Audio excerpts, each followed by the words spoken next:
Hi there. Welcome to Tech Talk Weekly. I'm Bob from Creation Station. This is our weekly show where we talk about 3 or 4 interesting tech topics and science topics that are in the news.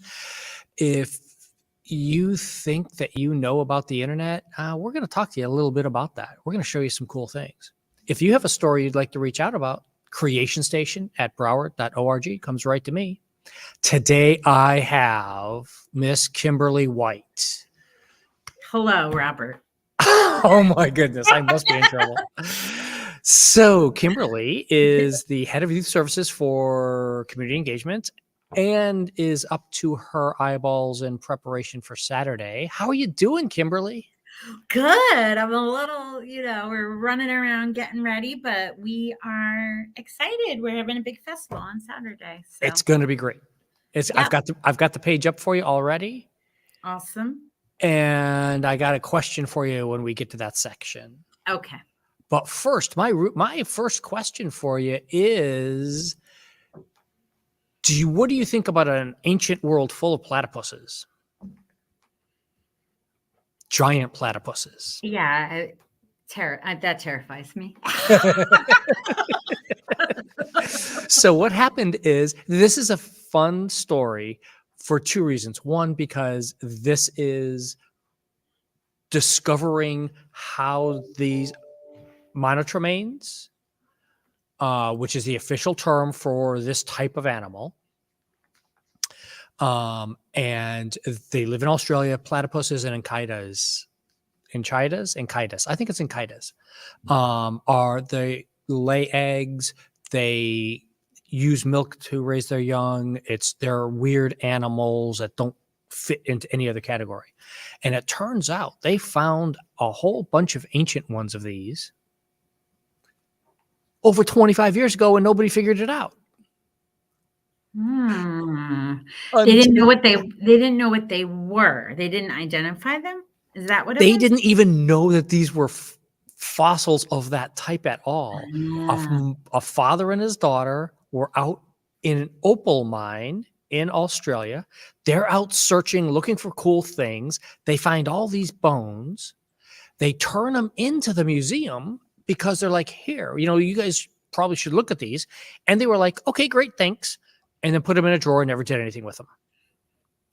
Until just about 2 years ago, they pulled them out. Somebody was cleaning and pulled it out. And it was, wait a minute.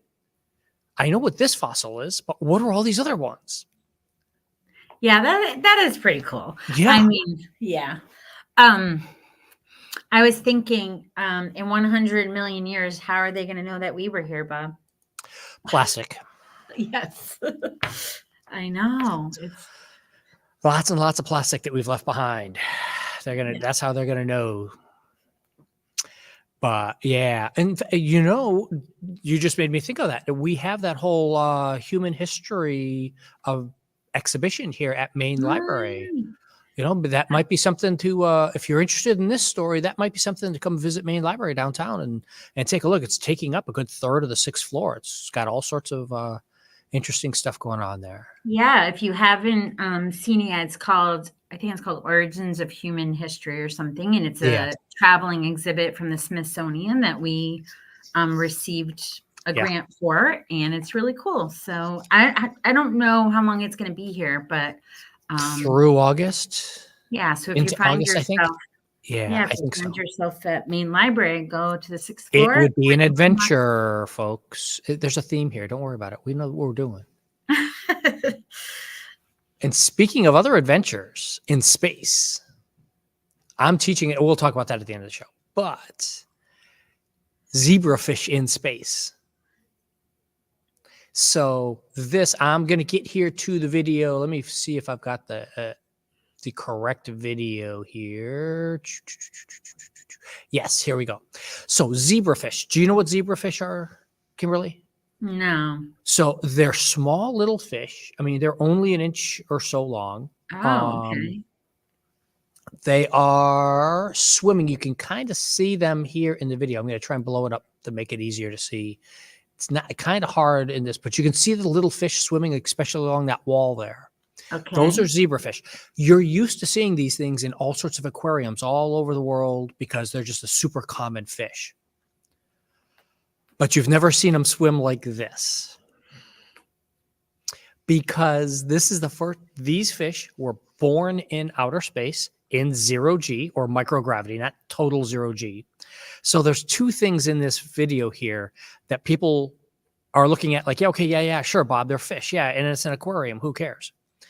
They're swimming upside down backwards because they're in space and they figured out how to swim vertically instead of normal fish where you've got your fins and you have to go up at an angle. They just flipped and decided, oh, wait, since they don't need, they can just go anywhere they want. And also look at the bubbles. Those are air pockets in the water that are there because it's surface tension in space. Your water, if you've seen videos from the shuttle and from the International Space Stations, plural, because this is from Chinese space station, you've seen when you take water and you put it out there, it forms a little sphere as drops. This is the same thing, just in reverse. It's what air does inside of water in space. It's the bubble that never pops. There you go. It's so cool. Yes, isn't it? Yeah. Okay. I'm into this. I wasn't so sure. I was like, okay. I know. But You're like, what the heck are you talking about, Bob? I know. I get that. I'm sorry, my computer keeps dinging. Sorry. No, don't worry about it. So this is a really cool, fun thing. As always, all the links are in the show notes for you to go up and explore and do these yourself. The other reason that they picked this particular fish, besides the fact that it's small and very common and easy, is when they lay their eggs, the egg encasement, not shell because they're fish, is transparent. So the scientists can watch the embryos develop in space without disturbing them, without having to go through and cutting anything open. They can just see, here's how the embryos are developing right there like that. So it's really a fun experiment. Fascinating. That is fascinating. Yeah, isn't it? Yeah. I was like, ooh, this is really cool. Okay. Now, here's our next event. Our next adventure is modern day indulgences is the best phrase I found about this. So if you're not familiar with what an indulgence is, it's an old Christian pre-Reformation thing that the Catholic Church did, that you could sin all you wanted, and then you would just pay for your sins as an indulgence to the church, and they'd forgive it all for you. Well, yeah, not a bad thing to actually grow the trees, but you shouldn't be trying to grow the trees because you're sinning, because you're burning a lot more carbon, which is what's happening. So we've heard all sorts of stories about AI and all these things, and all these data centers and everything grow and do. And thank you, David, there for that one. So it's always kind of been thought they would be like canceling out, right? Or correct. That's the plan, is that they say, yeah, no, we're going to cancel out the stuff that we're doing. And instead, not only are they not even canceling out what they're currently doing, the ones that they, in theory, have already paid for, the latest studies say 90% of it is just ghost. It's just garbage. They just are claiming they planted these trees, but 90% of them never got planted. Oh, yeah. Yeah. Yeah. So it's just like phantom. Exactly. Credits. Yeah. Yeah. 90% of the credits. But you would be thinking that, I mean, just with a lot of thought about this, you would be thinking that them planting some is better than nothing, but yeah, that's the idea. The goal, if they weren't cutting any more down and at least they were planting some, then we'd have a net gain. Even if it was very small, at least we would be breaking even, so to speak. But they're barely slowing the cutting down, and then they're not even replacing what's being cut, let alone the new burning stuff that they're doing. So one of the reasons this article came out was because there's a new organization now put out by Meta and some other companies that are big into AI saying, oh, we're going to do this the right way now to pay for our sins of using all this carbon and power to power our AI engines. That's depressing. I don't know that one. I'm sorry. Yeah. I know. I don't know if it's adventures in math, adventures in hypocrisy, sticking with our adventure themes. I don't know. Yeah. We're doing adventures a lot this whole summer, folks. So if you're going to be paying attention here on the podcast, we're doing this live now, but you can always watch it on your podcast feed. We're going to be doing adventure themed stuff a whole summer long. It's going to be fun. One last story for you, Kimberly. Okay, that one is sad. I know, because I guess I always just thought that if there was there has to be some plan to make up for what we've been doing to the planet, right? And yeah. So I love that for you, Kimberly, that you believe there is a plan. I love that. Thank you. Right. So I guess it's just very disappointing that yeah. Yeah. 1 trillion trees and it still doesn't impact. Okay. I know because of how much we're doing. No, I know. Sometimes climate change stuff is very dark. Mm-hmm. And we have another adventure on the internet. Mm-hmm. The original internet. Mm-hmm. So what do you think of? I know the picture probably gives it away for you. What do you think the original internet was? Tell me, Kimberly. Well, it says it in the title. I know.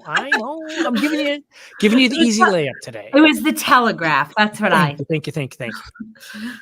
So back in the middle of the 1800s, the world first got connected in a true sense where you could talk to somebody who you couldn't see over wires at a great distance live.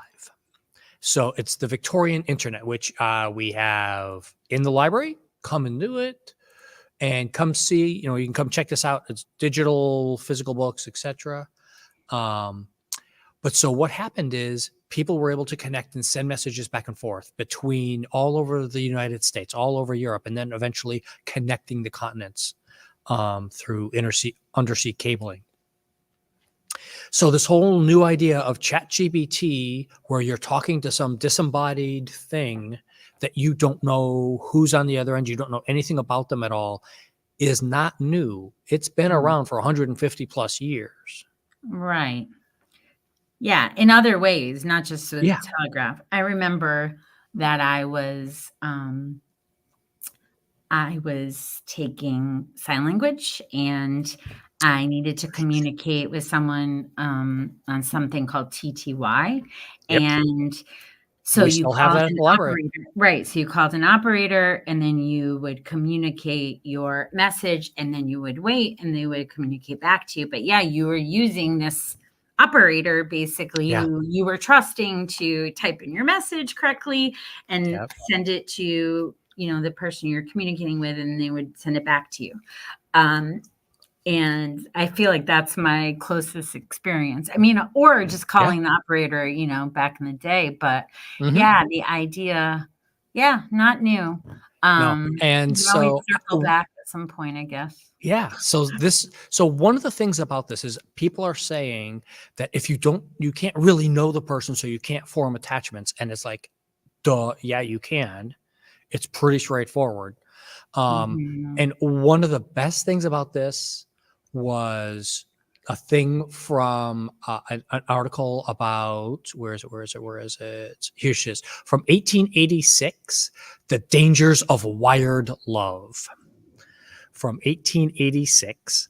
And it's a story about a telegraph operator, young female in New York, talking with some random person in Pennsylvania who maybe be married, maybe he's not, you don't know, and the father getting involved and no, you're not doing this, da-da-da. It's great. It's just a fun little anecdote about how everybody was adjusting. And then there's this I've never heard of this person before this story. Ella Cheever Thayer's 1879 hit novel, Wired Love, a Romance in Dots and Dashes. That is an amazing title. And guess what? It's available for free still on Project Gutenberg. And Oh, that's cool. there's a link to this in the show notes for you. So you can go read this story from 1879 about a woman and a man who start a relationship by internet. Yeah, The or telegraph. Yeah. I know. Or did you know, any of the shows that are set, back? I feel like it was Mad Men or something. One of the ones I'm thinking about, where all the telephone operators would listen, and then they would, make connections. And it's definitely not new. That sounds like Isn't that amazing? a fun read. Yeah. I mean, just so much, just craziness. And from 1879, they're telling stories. There's already novels about how are you going to meet this person? How are you going to do this? What do you know what the person is? In the novel, it talks about somebody showing up and trying to fake out the woman by being an imposter and this and that. It's just, I was loving this adventure story here. I'm like, wow.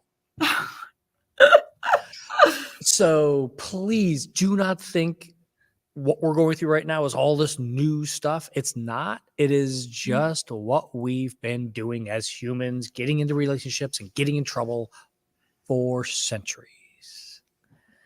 Because once you can talk to somebody and hear that voice, those parasocial relationships, as they call them now, if you only know somebody by their feeds on their social media, etc. So, yeah.